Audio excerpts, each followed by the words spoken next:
Daun sente asal kota Banjar, Jawa Barat berhasil diekspor hingga ke Australia. Nantinya daun sente atau daun kajar yang sudah melalui proses perajangan akan diproses lagi menjadi bahan herbal. Pengusaha yang berhasil mengekspor daun tersebut adalah Haji Yayat Hidayat. Ia memiliki usaha pengolahan daun sente di lingkungan Pintu Singa RT 4 RW 18 Kelurahan Banjar, Kota Banjar. Yayat berhasil menggeluti usaha daun sente dari barang tak bernilai ekonomis menjadi barang menghasilkan rupiah setelah melalui produksi. Bahkan saat ini produksi usaha daun sente miliknya sudah menembus pangsa pasar luar negeri dan diekspor hingga ke negeri kanguru Australia. Yayat mengaku awalnya ia menggeluti usaha tersebut karena terinspirasi melihat berbagai informasi dalam sosial media tentang usaha dan budidaya daun kajar atau sente. Kemudian sekitar 5 bulan yang lalu ia mulai membuka dan menekuni usaha tersebut bersama dengan Haji Retno sebagai pihak yang mengelola usahanya. Baru sekitar 5 bulan ini mereka mulai menjalankan pengolahan daun sente atau daun kajar dan sekarang sudah mulai proses berjalan. Untuk penyediaan bahan baku dalam proses produksinya, ia membeli daun sente yang dikumpulkan oleh warga. Untuk distribusi barang setelah melalui proses perajangan hingga menjadi bagian kecil, daun sente yang sudah melalui pengolahan itu akan dikirim ke distributor wilayah Jawa Timur, selanjutnya diekspor ke Australia. Menurut Yayat dari informasi yang ia terima, nantinya daun sente yang sudah melalui proses perajangan tersebut akan masuk tahap pemrosesan lagi menjadi bahan herbal. Harga jual daun sente yang ia produksi sebesar Rp23.000 per kilogram tergantung kualitas barang hasil olahan. Untuk harga tentunya menyesuaikan dengan kualitas barang, dalam sekali distribusi mereka biasanya mengirim barang sekitar 1 ton daun sente yang sudah berbentuk rajangan. Sementara itu pengelola produksi Haji Retno menjelaskan, dalam prosesnya itu daun sente yang masih dalam keadaan basah atau baru dipetik akan diendapkan, yaitu dengan cara menutupnya menggunakan plastik atau terpal selama 3 hari. Setelah daun terlihat menguning, baru masuk proses perajangan menjadi bagian-bagian kecil seperti tembakau menggunakan mesin perajang. Kemudian daun yang sudah melewati proses perajangan akan masuk tahap penjemuran menggunakan panas matahari sampai kondisinya betul-betul kering. Sebagai perbandingan, dari 10 kg daun sente yang masih basah akan menyusut menjadi 1 kg setelah melalui proses perajangan.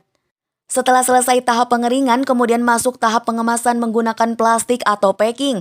Pada saat proses pengeringan, bobotnya akan menyusut. Selama masa 5 bulan menjalankan proses produksi, ia mengaku sempat mengalami kegagalan beberapa kali. Penyebabnya karena tidak bisa memilah daun sente yang berkualitas. Selain itu, pada awalnya juga masih minim pengalaman dalam tahapan pengolahan produksi daun sente, terutama dalam proses pengeringan. Dulu waktu awal produksi mereka gagal dan hasilnya malah banyak daun yang busuk. Hal tersebut terjadi karena mereka waktu itu masih kurang pengalaman. Ini buat diekspor ke Australia melalui eksportir. Bayarnya orang Australia. Ada malah eksportirnya sendiri ngambil hasilnya ke sini. Jadi ada 4 macam, yaitu kajar-kajar, cariang, sente, dan beneng yang bisa diproduksi. Ada yang bilang, kalau saya baca berita itu buat pengganti tembakau di luar negeri itu, jadi rokok herbal ya.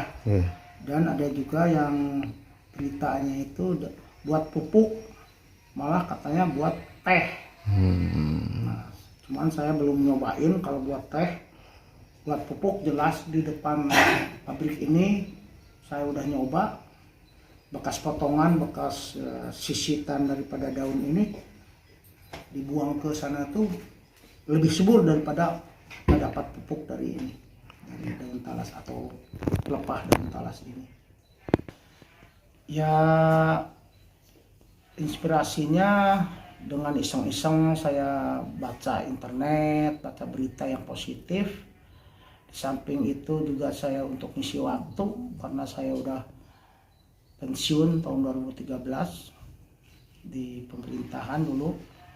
Terus saya juga melihat sekitaran lokasi ini banyak juga pemuda-pemuda yang ya belum dapat kerjaan lah karena mungkin akibat daripada COVID-19 itu, COVID-19.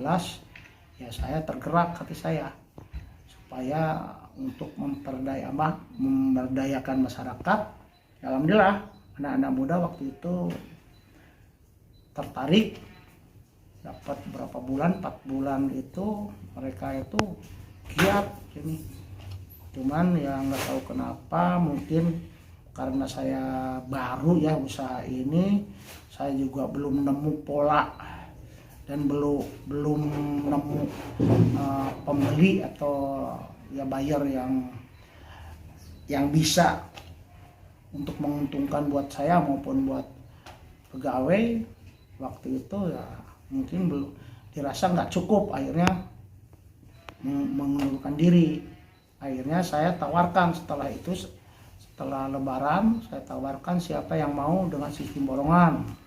Itu ya alhamdulillah ya, ada yang mau gitu lah. Nanti malah kalau misalnya pasokannya udah minimal per hari 6 kintal, ya mungkin makin banyak lagi orang yang bisa diberdayakan untuk mendapatkan penghasilan. Yang udah pernah itu 1 tonan lebih, karena udah 2 kali saya ngambil ke sini. Ini sekarang karena udah hampir 2 bulan, ada hampir 2 ton saya belum diambil. Sandi, Harapan Rakyat, Banjar.